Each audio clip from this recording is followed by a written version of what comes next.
உதயண்ணா சட்டசபையில என்ன சொன்னீங்க? குதிரை பேரம் பேசி அதிமுகவுல இருந்து எம்எல்ஏக்களை விலைக்கு வாங்கிட்டு இருக்காங்கன்னு சொன்னீங்க. நீங்க என்ன பண்ணிட்டு இருக்கீங்க?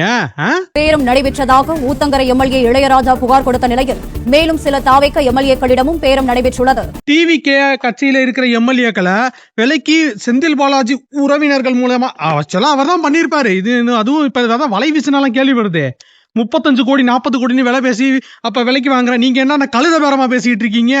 தாவேக ஆட்சி கவிழ்ப்பு சதியில் ஈடுபட்டதாக கைது செய்யப்பட்ட 3 பேருக்கு ஜூலை 15ஆம் தேதி வரை காவல் அளிக்கப்பட்டிருக்கிறது. திருந்தாத ஜென்மங்களையா நீங்க எல்லாம்?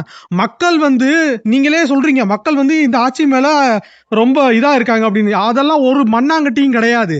மக்கள் எல்லாம் நல்லா தான் இருக்கும். உங்களால தாங்க முடியல டிவிக்கு ஜெயிச்சு வந்ததை பொறுக்க முடியாம அப்படியே. Vellore MLA Vinoth Kannan, Krishnagiri MLA Mukundan, Namakkal MLA திலீப்பிடமும் பேரம் நடைபெற்றதாக தகவல் கிடைக்கப்பெற்றுள்ளது. ஆண்டுட்டு போட்டோம்யா. நீங்க எல்லாம் 50-60 வருஷமா இருந்து ஆண்டுகிட்டு உங்க மேல நம்பிக்கை இல்லாம தான் இப்ப ஓட்டு போட்டிருக்காங்க. ரசிகர் கூட்டம் தான் ஓட்டு போட்டாங்கன்னா கமல்ஹாசன் நின்றுட்டு இருந்தாரு, அவருக்கு ஓட்டு வரலையே. ஓட்டு ஏன் வரல?